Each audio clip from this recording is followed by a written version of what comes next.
Sesión número 5 entonces de nuestro curso Credos y Confesiones. Hoy día entramos ya a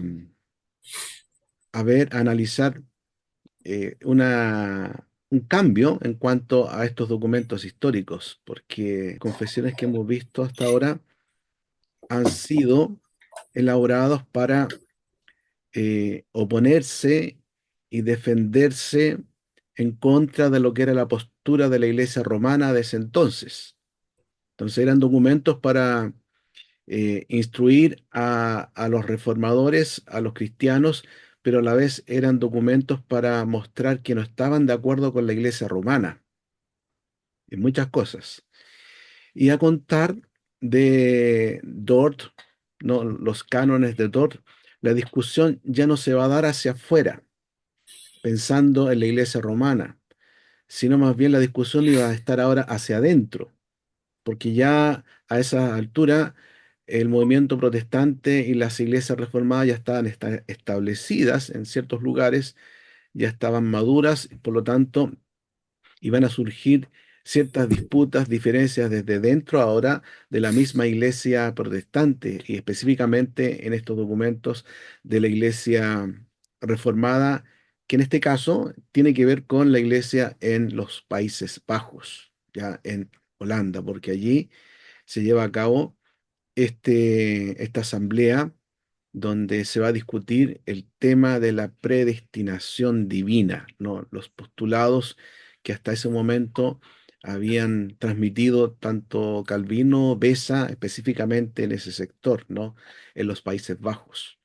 Y va a surgir entonces este documento que vamos a repasar muy brevemente en el día de hoy y que se denominan los cánones de Dort, ¿ya?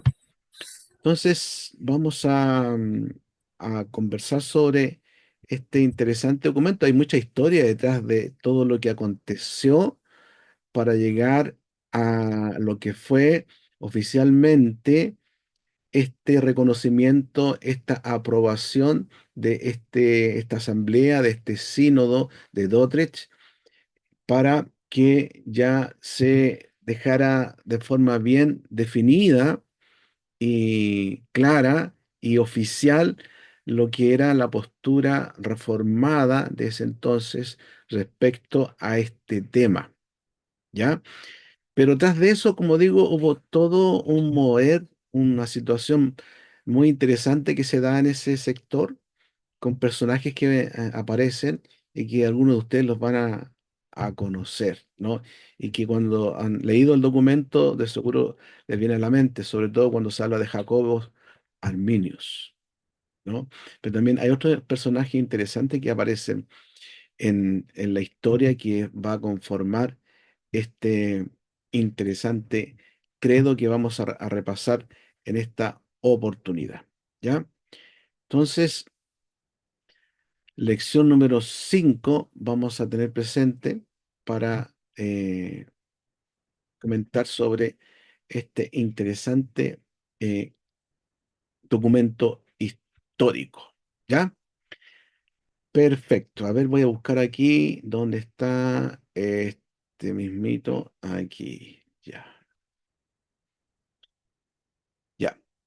Vamos entonces a, a ver un poquito este contexto, ¿no? Cómo va a nacer este documento y después vamos a detenernos brevemente en los postulados que fueron aprobados, pero así muy resumido, para que al final, Dios mediante, tengamos dos preguntas para conversar, reflexionar. Pero si ustedes también quieren meditar o a tener algún comentario en lo que voy a compartir, bienvenido será, ¿ya? Primero, como decía en un principio, antes de Dort, las confesiones que hemos visto hasta ahora, como los credos, específicamente las confesiones y catecismos, ¿no? Porque los credos eran ecuménicos, pero específicamente estos catecismos que hemos visto, el catecismo de Heidelberg, por ejemplo, la segunda confesión helvética, la confesión belga, se daban en razón de defenderse de lo que la Iglesia romana estaba enseñando y eran documentos para fortalecer el enfoque reformado, pero también para contradecir lo que la Iglesia romana estaba enseñando. Pero a contar de esta segunda parte de la Reforma Protestante, estamos hablando del siglo XVII en adelante, y con este documento de los catecismos perdón, los cánones de Dort allá en Holanda, ahora el tema se va a circunscribir dentro de la misma iglesia, dentro del mismo movimiento reformado para abordar esta temática, ¿ya? Entonces, aquí, en este documento, no vamos a encontrar una opinión, no vamos a encontrar argumentos que vayan a decir algo en contra de la iglesia romana, como lo dicen los otros que hemos leído ya, ¿ya? Porque es un tema que acontece dentro del mundo reformado en los Países Bajos y que le va a dar también, por cierto, una dirección a lo que van a ser estas dos grandes posturas teológicas como es la calvinista y la arminiana, ¿ya? Entonces, eso es interesante tenerlo presente para acercarse a este documento. Y en la ciudad de Dordrecht, en el año 1618-19, se va a llevar a cabo esta asamblea, este sínodo que se denominó el sínodo de los cinco principales puntos de doctrina disputados en los Países Bajos. A este documento se le va a conocer entonces como los cánones de Dort, ¿ya? Así como los conocemos nosotros hoy día. Y hay aquí declaraciones de doctrina adoptada por este sínodo y que van a marcar, como decía, el rumbo de la iglesia reformada protestante en cuanto a estas posturas que hoy conocemos como arminianas y calvinistas. Bien, y este sínodo también tenía un carácter internacional, aunque se hizo en los Países Bajos, participaron representantes de Alemania, de Gran Bretaña y de Suiza, parte de Suiza, en las discusiones que se llevaron a cabo, donde participaron algo de 84 personas, como tengo aquí anotado, algunos dicen que fueron algo de 100, pero que la mayoría eran ministros holandeses reformados calvinistas. Y algunos dicen que estas sesiones ya estaban cocinadas antes de que se llevaran a cabo para acordar la postura calvinista que traía Beza y Calvino tradicional y oponerse a lo que estaba planteando este movimiento levantado por el Jacobo Armenius para contrarrestar estos puntos, específicamente el tema de la predestinación divina. Bien, entonces, ¿qué pasa? Que dentro del movimiento reformado de ese entonces y protestantes, ¿no? Habían algunos que estaban en el bando reformado, ¿no? Con Calvino, con Beza, incluso con Zwinglio, e incluso con este personaje, Felipe Melanchthon. Pero Melanchthon posteriormente ya va a dejar la postura tradicional calvinista, aunque él se consideraba calvinista, se le llama también a estos personajes criptocalvinistas. ¿Por qué?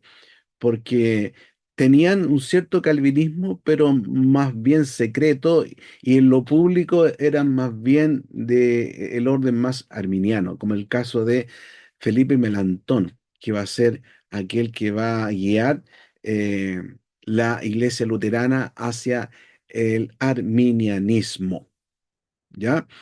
Y por eso se dice aquí ahí que casi todos los reformadores creyeron en la predestinación, excepto el caso de Felipe Melanchthon, ya que se va a identificar más bien con una postura de orden arminiana respecto al tema de la predestinación en cuanto a la salvación, ¿ya?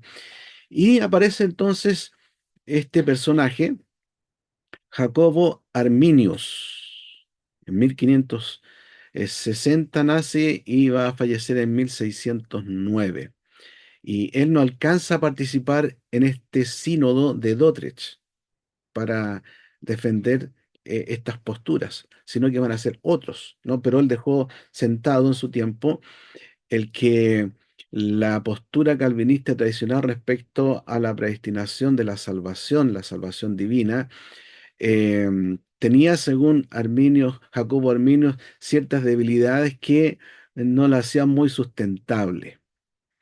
E incluso va a ser enviado por el magistrado de Ámsterdam, porque Arminius era profesor en la universidad en Ámsterdam y él tenía una buena reputación.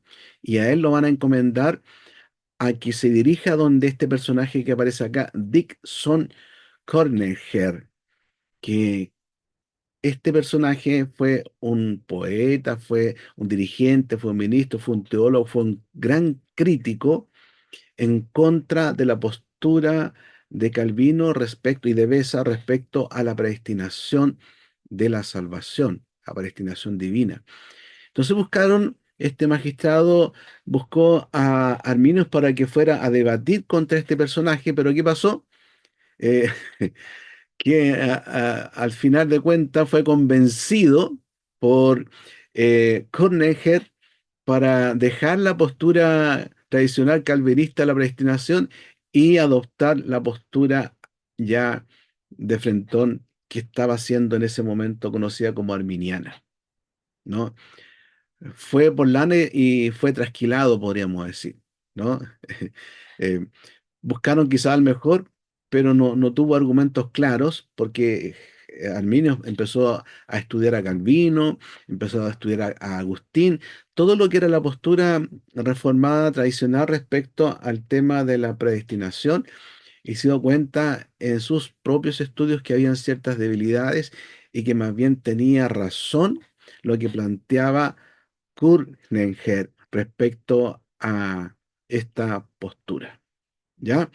Entonces eso fue creando un movimiento que fue creciendo y que se fue oponiendo a lo que en los Países Bajos ya era una, no era oficial, pero sí era aceptado el calvinismo tradicional. Y esto llevó a dudar en ciertas áreas de tal manera que llevó a que se convocara en el año 1619, 1618-19, este sínodo para definir oficialmente la postura respecto a este tema. Y ahí fue zanjado de tal manera que los puntos que presentaban el movimiento arminiano fueron rechazados y se adoptaron lo que nosotros conocemos hoy día como los 5 puntos del calvinismo. Así se le va a llamar posteriormente a lo que se va a desprender de este documento, los cánones de Dort. Bien, y habían entonces 84, otros dicen 100 miembros, y de eso habían comisionados seculares que estaban allí como ministros de fe, ¿no? Y de esos 58 eran holandeses, ministros calvinistas holandeses, y los demás extranjeros de Inglaterra, Escocia y Alemania, como también, como decíamos, de algunos sectores de Suiza, que eran los países que estaban más identificados con la reforma calvinista.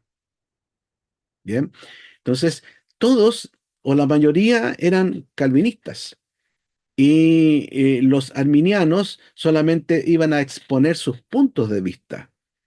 Dentro de los miembros no había ningún arminiano, habían 3 puestos para los arminianos, pero los sacaron y pusieron a otros calvinistas.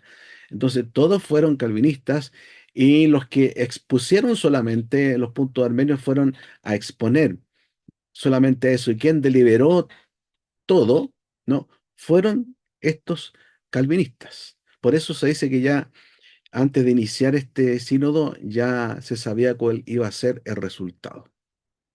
Bien, pero aún así el arminianismo después de este sínodo siguió creciendo, siguió prosperando y se va a asentar en las iglesias anglicanas, las iglesias luteranas, en las metodistas, en las bautistas, en las nazarenas, posteriormente en las asambleas de Dios, en las pentecostales y en los movimientos carismáticos que van a surgir posteriormente. No, tomó fuerza. Y hoy día en estos tiempos, como que se está encendiendo la llama de el calvinismo. Se está encendiendo esta llama de querer volver a esas raíces calvinistas de muchas iglesias protestantes, especialmente en Latinoamérica. Aún iglesias que se dicen ser herederas de la Reforma protestante, y algunas también decir que son reformadas, muchas de estas no toman en cuenta los puntos de este sínodo, es decir, los 5 puntos del calvinismo. No le dan énfasis, no le dan prioridad. Y más aún, acá en Chile, la Iglesia Presbiteriana Fundamentalista no está de acuerdo en el punto que habla sobre la expiación limitada. Para ellos, ese punto no lo toman, no lo consideran, sino que para ellos em, Cristo va a morir no solamente por algunos, eficazmente por algunos, sino que por todos. Y van a poner el énfasis en el tema del evangelismo porque todos pueden llegar a conocer a Cristo, entonces va de alguna manera a rayar en lo que es el universalismo. Y el universalismo plantea que al final todos van a ser salvos. ¿Ya? Entonces, siendo presbiterianos, pero esta idea fundamentalista está allí, ¿no? En que este punto de la expiación limitada no es muy bien acogida. Entonces, los arminianos puntualmente iban a defender estos puntos en este sínodo. ¿Y cuáles iban a ser estos puntos que iban a plantear y iban a desarrollar? Que había una fe prevista, es decir, que Dios iba a escoger. No es una elección incondicional para ellos, sino que es una elección condicional. Dios iba a escoger a aquellos que Él ya había visto previamente que iban a tener fe y por eso son elegidos. Plantea que la expiación fue universal, no fue limitada eficazmente, sino que es para todos, porque al final de cuentas todos pueden ser salvos porque en el fondo va a depender de uno, no de Dios, ¿ya? Y también va a plantear el tercer punto que tiene que ver con que la depravación del ser humano es parcial, no es una depravación total, de tal manera que al ser parcial, el ser humano tiene cierta capacidad y habilidad para buscar por sí mismo el querer ser salvo, el buscar a Dios. Y también va a plantear que la gracia de Dios es resistible, es decir, la gracia de Dios para ellos no viola la voluntad del ser humano, sino que está en él en que decida o no decida tomarla. Bien, y por último, plantearon el punto de que es posible que el cristiano caiga de la gracia de salvación, que la salvación no es garantía segura para permanecer para siempre en ese estado.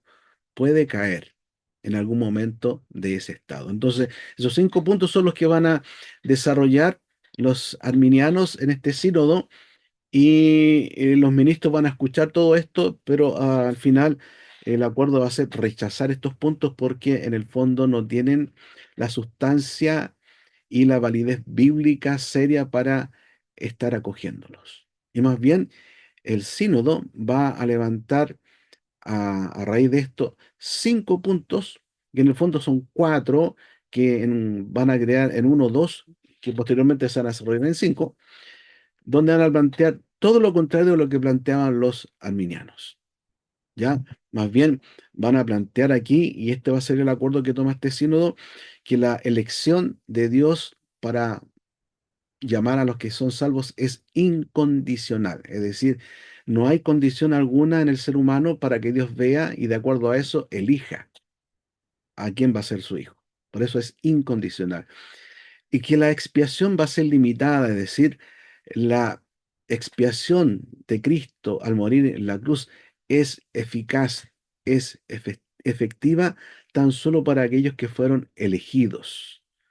Es suficiente para todos, pero es eficaz para los escogidos. ¿Ya? Y también van a declarar que en el ser humano su naturaleza está afectada totalmente, está muerto en delitos y pecados, por lo tanto no tiene la capacidad para buscar por sí solo a Dios y querer salvarse. Requiere una intervención externa, sobrenatural para ello. Y van a plantear que la gracia de Dios es irresistible, es decir, cuando Dios llama a alguien para formarlo como su hijo, ese llamado de Dios, nadie puede tener la capacidad de decir no, es irresistible, ¿no? Porque es Dios el que llama. Y por último, también van a declarar que cuando hablan de la perseverancia de los santos, en el fondo es porque Dios es fiel a aquellos que ha salvado y por lo tanto garantiza que a aquel que ha redimido jamás lo va a abandonar, jamás va a caer en desgracia en cuanto a su salvación. Puede perder quizás el gozo de la salvación, pero no la salvación operada por Cristo, que es eficaz para aquellos que han sido elegidos. Bien, en el fondo, esos puntos se van a desarrollar con textos bíblicos, con argumentos bíblicos, y van a ser los que oficialmente este sínodo va a declarar como iglesia reformada en los Países Bajos, y también van a tomar estos puntos, bueno, en Inglaterra, en Alemania, en Francia, pero no así en otras localidades como por ejemplo en los Estados Unidos, ¿no? Que después con el tiempo con los puritanos que van a llegar allá, se le va a dar más preeminencia a este punto, ¿ya? Algo que decir hasta en esto, donde hay mucho más respecto al contexto donde va surgiendo todo este documento.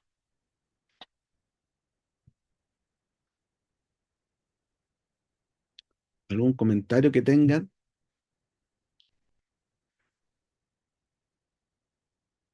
Bien. Bueno, primer punto en lo que estuvieron discutiendo allá, mm, para verlo también un poquito más ampliado a lo que dije anteriormente, es que se hablaba de esta elección y reprobación, porque el tema central de la discusión para desarrollar estos puntos estaba en aceptar o no aceptar la predestinación divina, en el hecho de que Dios predestinó a unos para salvación y otros no.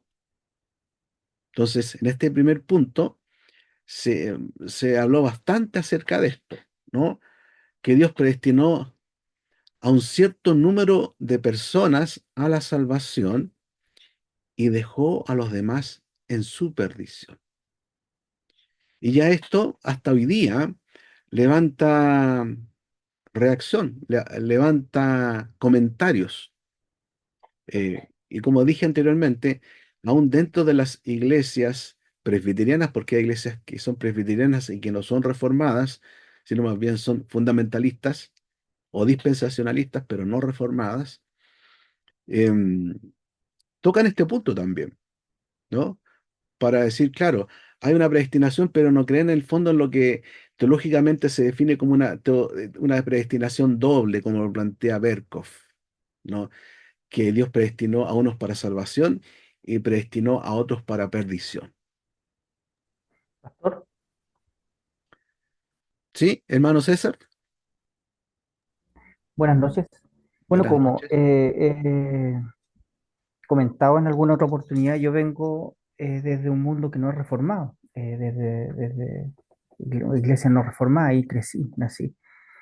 Eh, y para las personas que hemos pasado por ese proceso, ¿no es cierto?, de crecer, ¿no es cierto?, y ser enseñado en iglesias no reformadas, eh, y lo veo en amigos y familia que tengo que no son reformados, siendo evangélicos, siendo cristianos no reformados. Creo que este es el punto que, a pesar de que la teología reformada es como un iceberg, ¿no es cierto? Tremendo, tremendo por descubrir, riquísimo, pero creo que este punto, en mi humilde opinión, puede alguien estar en desacuerdo, pero creo que este punto es como la punta del iceberg, es lo que se ve. Y de alguna manera es cuando converso con hermanos no reformados. Creo que esto es lo que más se critica o a lo que más se refiere el hermano que no es reformado. Y no lo entienden, Mm, no lo entienden, sí. Y creo que, y creo que concuerdo con usted que el, el punto de la elección, ¿no es cierto? Es uno de los puntos que son más cuestionados en el cristianismo no reformado. mm. Eso basta. Bien, gracias, hermano César. Claro, detrás de esto está el tema que, que es muy discutible en teología y que tiene que ver con el decreto de Dios, los decretos de Dios, ¿no? Porque cuando hablamos de los decretos, ahí está todo, es decir, es como cuando Dios se reunió, la Trinidad, Dios Padre, Dios Hijo, Dios Espíritu Santo, se convocaron, en un momento hicieron una agenda para entenderlo, ¿no? Aunque no fue así, pero para eh, tener un pensamiento, una reflexión al respecto.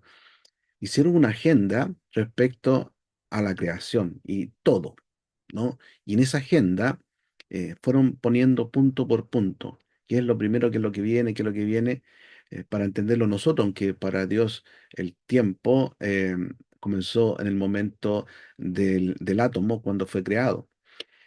Pero Dios no tiene principio y no tiene fin. Entonces, ahí el Consejo Trinitario decreta la orden de creación, el pecado, la redención, y todo lo que iba a acontecer. Entonces, no es solamente hablar de lo que es la predestinación o elección de Dios, tiene que ver con un decreto entre Dios Padre, Dios Hijo, Dios Espíritu Santo, que va más allá de nuestra incluso comprensión y va más allá de nuestro tiempo, pero ahí se dio. Y nosotros hablamos, y Calvino trajo esto a colación en su institución de la religión cristiana, este tema justamente de la soberanía de Dios, ¿no? De la predestinación, de la elección. Y claro, en este sínodo se habló bastante acerca de eso como un primer punto, y que hoy día también, como bien dices tu hermano César, también sigue levantando reacciones y comentarios respecto a este tema. ¿Cómo es que Dios puede predestinar a unos para salvación y a otros para perdición? Y lleva a plantear a algunos entonces Dios es el autor del pecado, y etcétera, etcétera, ¿no? Entonces, fue una discusión muy rica que se dio, que ese sínodo duró prácticamente un año y medio más o menos, para estar tratando cada uno de estos, ¿ya? Muy bien, el punto 2, la muerte de Cristo.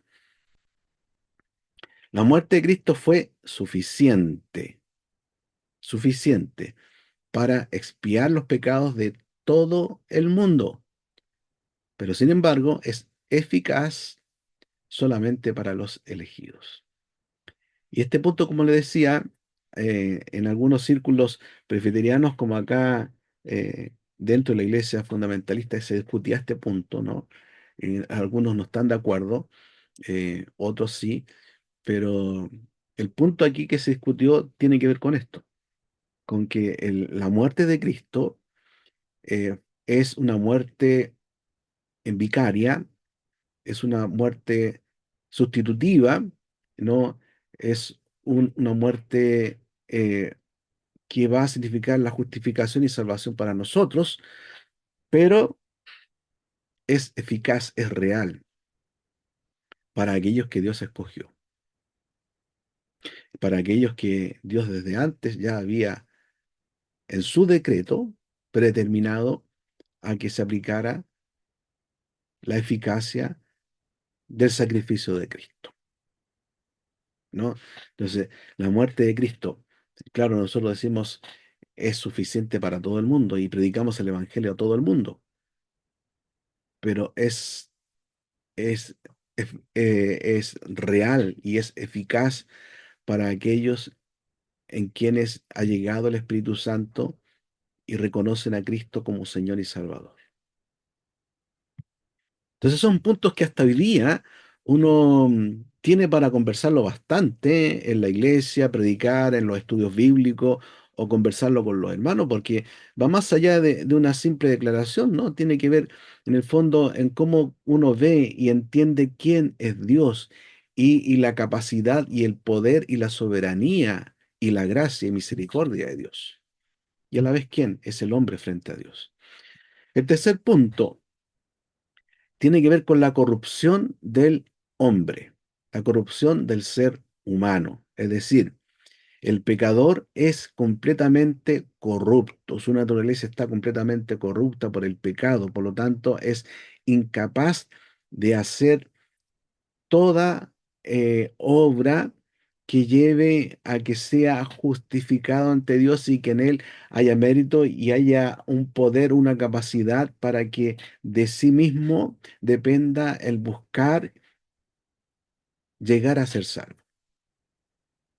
No, como está corrupto, es decir, Pablo dice que está muerto en delitos y pecados, no puede hacer nada. Al principio, ustedes leyeron dos términos allí que eh, es importante tenerlo presente en esto, ¿no? Porque hasta hoy día se habla y se sitúa uno en uno de ellos, el monergismo y el sinergismo. ¿Alguien sabe qué es el monergismo y el sinergismo?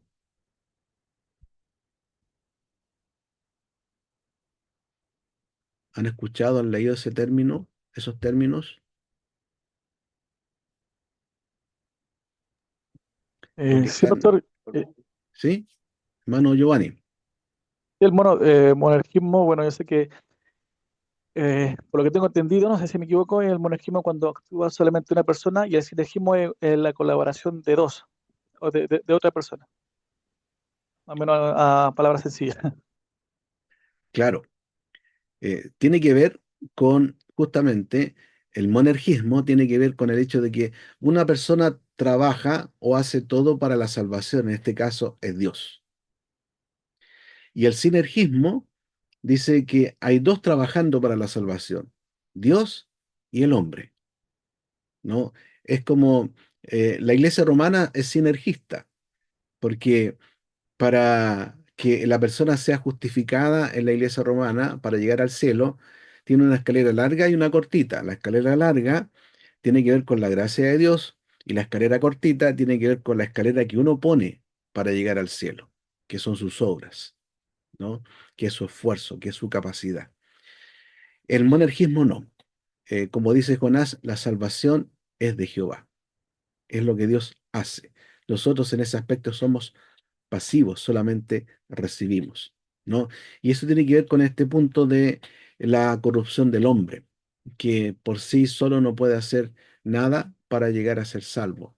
Es una obra completamente de Dios, del Hijo y del Espíritu Santo. Y en el cuarto punto se habla sobre la gracia irresistible o eficaz. Es decir, Dios va a llamar, va a conferir su gracia a los que Él ha escogido desde antes de la fundación del mundo, como Pablo dice en Romanos, perdón, en Efesios capítulo 1. Y así también son habilitados, son capacitados por la presencia del Espíritu Santo para creer en Cristo. Aún el don de fe es un regalo de Dios. ¿No? Justificados, pues tenemos paz para con Dios. Y también Pablo nos dice que el justo por la fe vivirá y la fe es un don de Dios. Y cuando Dios llama, para responder a ese llamado es porque Él también da las condiciones a través de su Espíritu Santo para que nosotros respondamos eh, positivamente a ese llamado. ¿Ya?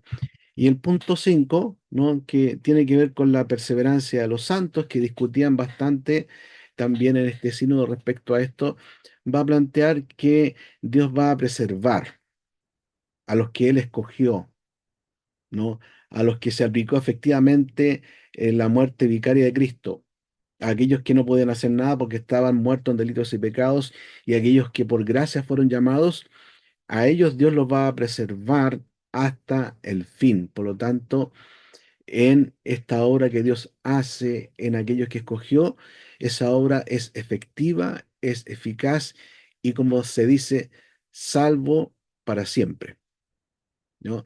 No es que aquí se dé o se preste dudas para que en algún momento aquellos que fueron verdaderamente salvos, en algún momento van a caer y van a dejar de ser salvos. Porque en el fondo quien salva acá plenamente, como lo plantea el monergismo, es Dios. Nosotros recibimos de su gracia para esta obra salvadora tan maravillosa. ¿Ya? Entonces, todo esto se planteaba, se conversaba en este sínodo, como decía, con textos bíblicos, con citas de teólogos, con ejemplos, y todo eso se conversó durante ese año, casi año y medio, en este encuentro para llegar a declarar en este sínodo que los 5 puntos que aquí hemos visto son los oficiales de la Iglesia Reformada de los Países Bajos y que también se incorporaron allí Inglaterra, como decíamos, el Palatinado de Alemania y también los cantones de Suiza y otros más, ¿no? Que parte de Francia que también van a ser parte de esta declaración, ¿no?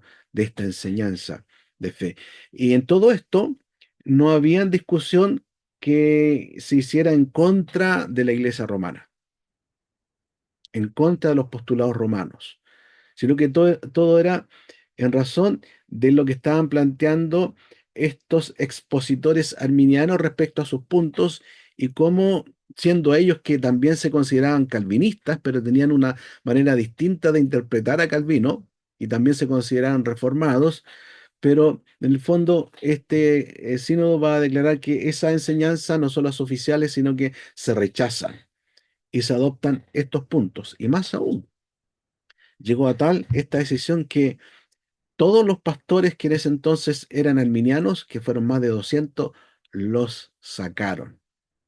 Y más aún hay un episodio donde llegó a tal extremo que llevaron a la horca a un arminiano por oponerse a esto, ¿no? Entonces fue muy, muy serio también todo este punto.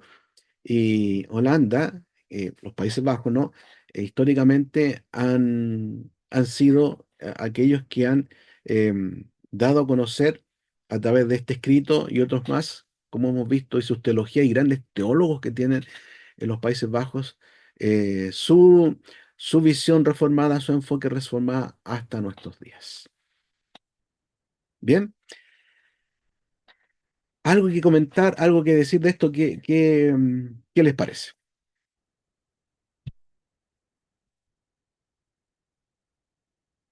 Quedan 15 minutos, mejor paso al tiro, lo voy a cortar de su opinión porque tengo 2 preguntas, ¿no? La primera, ¿cuál de los 5 puntos del calvinismo piensas que se le da menos énfasis hoy día,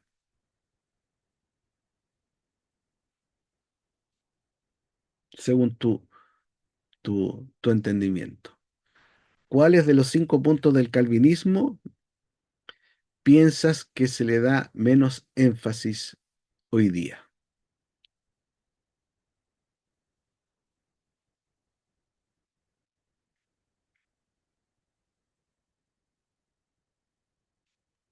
¿Quién va a opinar? Bueno, profesor, Hermano Rodrigo, pastor.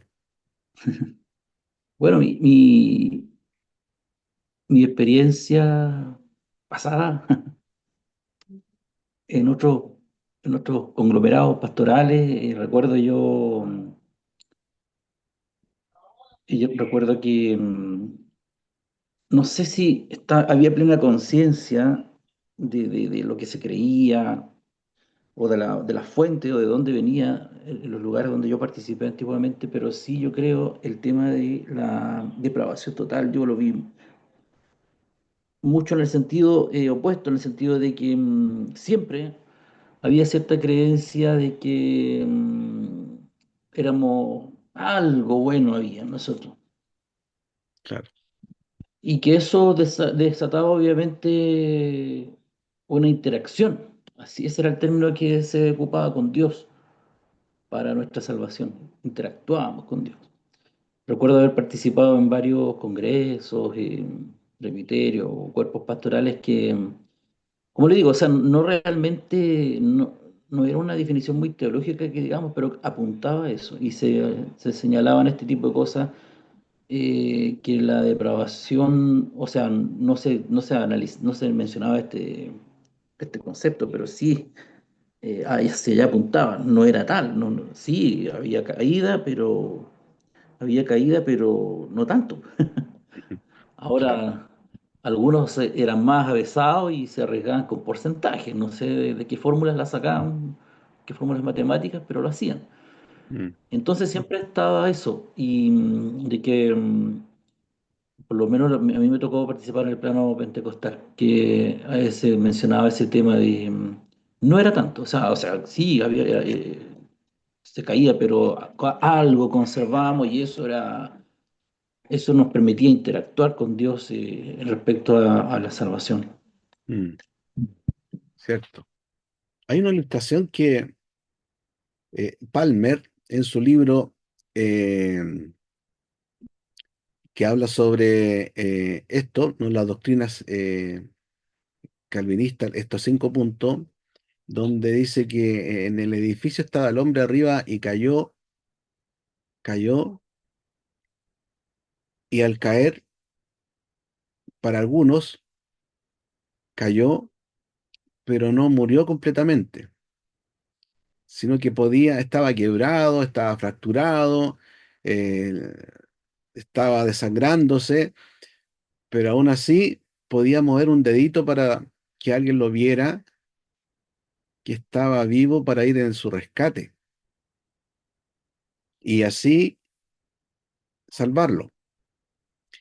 Pero otros dicen, sí, cayó, se quebró, pero murió. Y al morir, nada podía hacer, tan solo a alguien que pasara por ahí y lo viera y fuera y lo socorriera y le brindara eh, los auxilios para resucitarlo, ¿no? Como cuando uno tiene un paro cardíaco, ¿no? Un desfibrilador para man- que el corazón comience a mantener su función vital, pero estaba muerto. Entonces, en esa postura está el calvinismo y el arminianismo, que el arminianismo ve que sí cayó, pero podía levantar el dedito, ¿no? Aunque estaba todo quebrado, fracturado. Calvinista no, estaba muerto y había que resucitarlo. Y claro, como tú dices, hermano Rodrigo, hay muchos que también hoy día, sobre todo en este tiempo, donde estamos en una era postmoderna, postsocial, posverdad, etcétera, etcétera, donde el centro del mundo ahora es el hombre, es el poder que tiene el hombre, el poder que tiene para transformar el mundo, la capacidad que tiene para convencerse de que puede, ¿no? La psicología actual endiosa a la capacidad del hombre para sanarse a sí mismo, para restaurarse a sí mismo. Tú puedes, ¿no? Tú tienes la habilidad, tienes la capacidad. Entonces estamos frente a algo que, como tú bien dices, levanta esta inquietud respecto a qué tan depravado está el ser humano, ¿no? Para buscar a Dios. Bien. ¿Alguien más tiene otro comentario?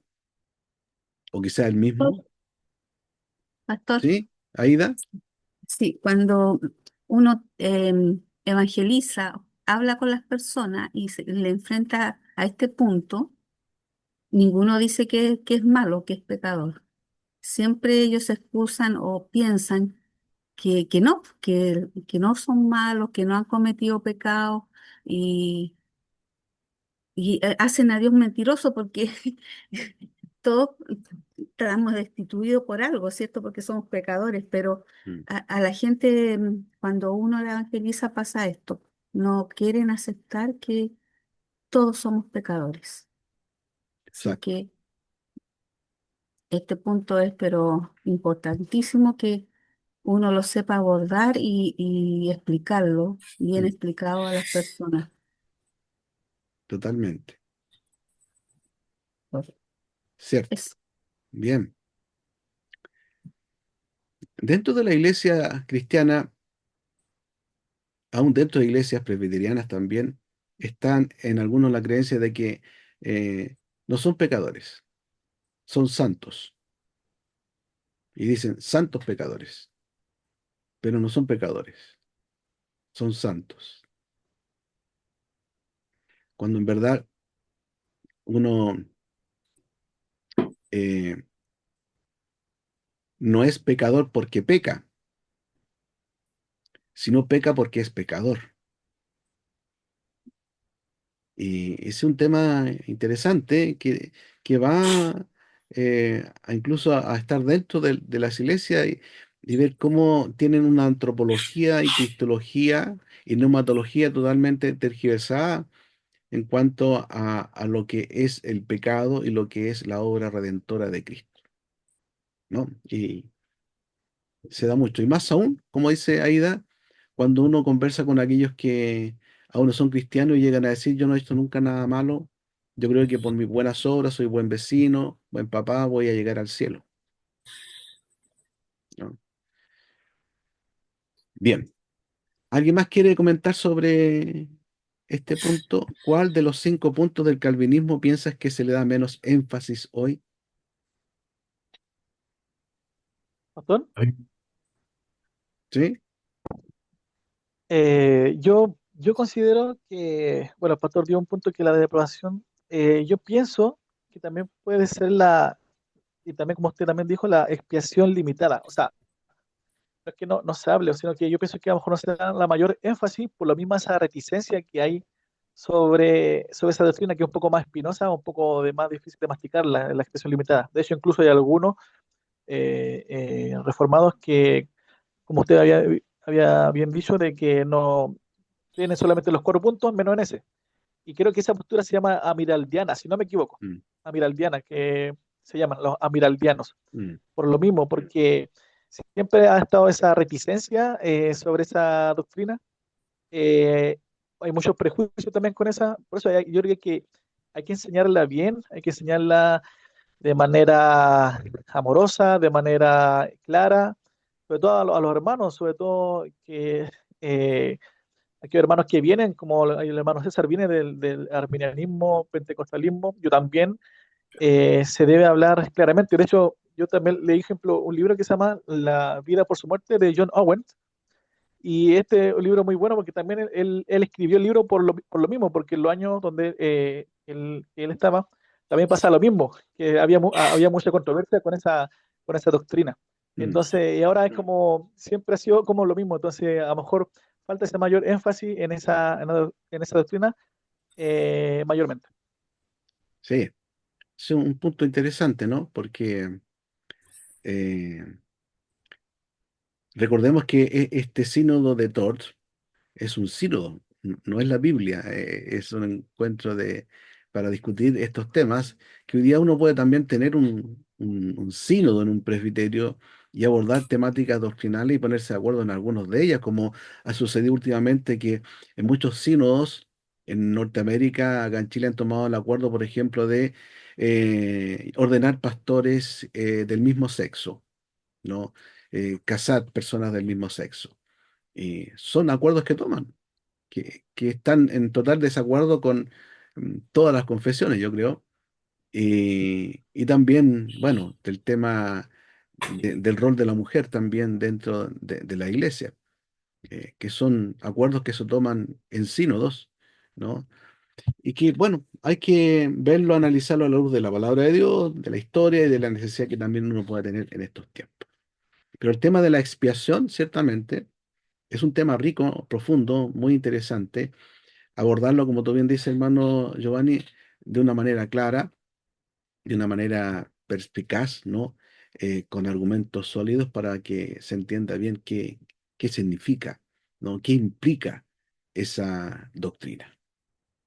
Bien. Ya, y por último, cuando ya son las 8 para las 7, esta otra pregunta rápidamente. ¿Qué responderías? Mira, ¿qué responderías a quienes dicen que estos 5 puntos del calvinismo no motivan la evangelización? Ya que Dios elige, no, Cristo murió solamente por los escogidos, eh, que como es el punto central, la predestinación, Dios los predestinó a los que han de ser salvos. Entonces, ¿qué hacemos con la evangelización? ¿Cómo responderíamos a aquellos? ¿Qué piensas tú?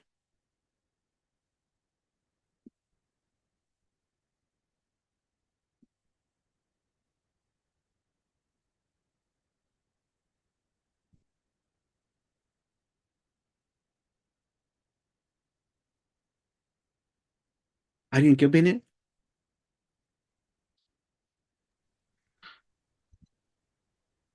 Yo, pastor, ¿Sí? bueno, yo creo también que eh, puede ser también que muchas veces estén mal planteados o mal enseñados estos 5 puntos. Y en cuanto al ejercicio intelectual que se hace cuando se enseñan, y por eso también el del rechazo. Ah, pero yo creo que aquí hay un tema que le vuelvo, o sea, yo apelando a mi pasado, porque yo recuerdo que cuando salíamos a predicar a la calle, había gente, generalmente no sé, era uno rechazado.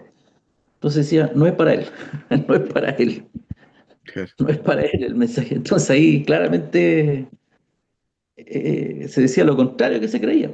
Mm, Y uno se quedaba con esa convicción, ah, sí, no es para él, no es para él. Y parece que en realidad el Evangelio no era para nadie, porque claro. todos rechazaban. Ahora el tema, pero más, lo que mueve, creo yo, a una persona no es la seguridad, la salvación. Hay muchas cosas que convergen. Por lo menos a mí personalmente lo que me mueve, aparte de la orden que da el Señor en su palabra, ¿no?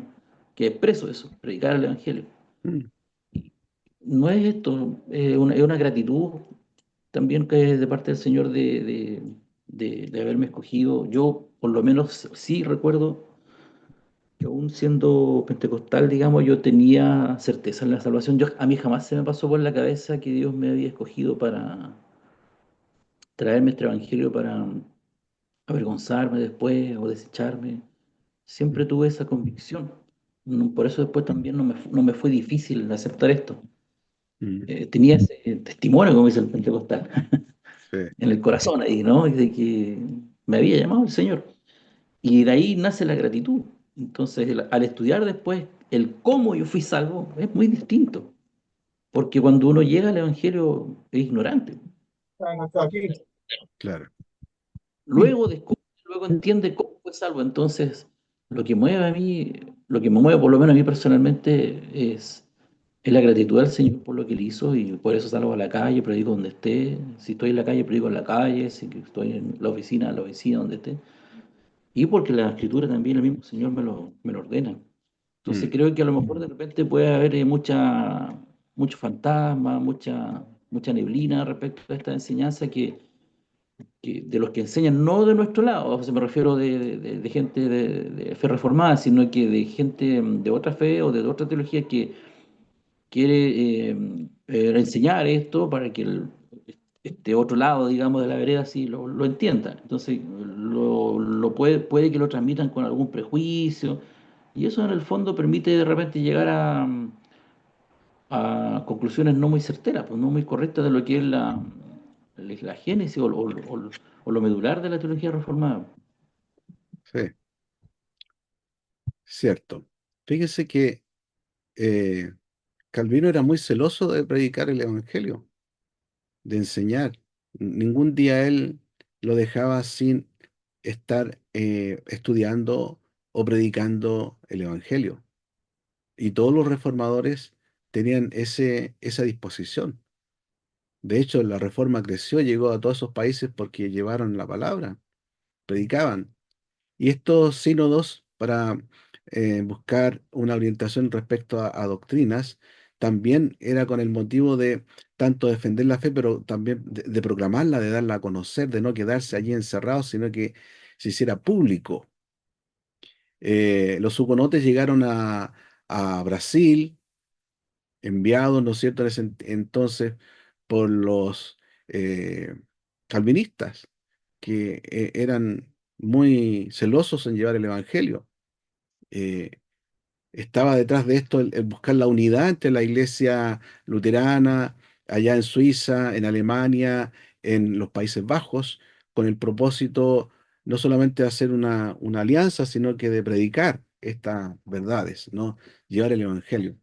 Entonces, cuando uno realmente, como tú dices, hermano Rodrigo, tiene esa gratitud a Dios por lo que Él ha hecho por uno, se vuelca hacia los demás para que los demás sepan lo que Dios ha hecho por uno, lo que Dios puede hacer por otro, y cómo ese Dios es misericordioso, es clemente, compasivo para recibir a aquellos que se arrepienten, ¿no? Y creen en Jesucristo. Ahora, ¿quiénes son? Nosotros no lo sabemos, porque el instrumento que Dios ha decretado para buscar a los escogidos es el Evangelio. ¿Y quiénes son los que llevan el Evangelio? Bueno, nosotros, en la iglesia. Entonces estamos dentro de ese propósito y no podemos negarnos, aunque enfaticemos estos 5 puntos. Bien, ¿alguien más quiere comentar algo? Romanos 10:14. ¿Cómo pues invocarán a aquel en cual no han creído? ¿Y cómo creerán en aquel de quien no han oído? ¿Y cómo irán sin haber quien les predique? Independiente de lo que nosotros hemos visto en estos 5 puntos, es fundamental que nosotros llevemos la palabra. Entonces, la elección, que es uno de los aspectos fundamentales, no nos quita a nosotros la responsabilidad de ir y predicar. Más bien nos invita a seguir predicando. Yo Mm, creo que ese es un argumento que a mí me mueve también a seguir predicando de manera continua y no me deja tranquilo en la última banca. totalmente, totalmente. Muy bien.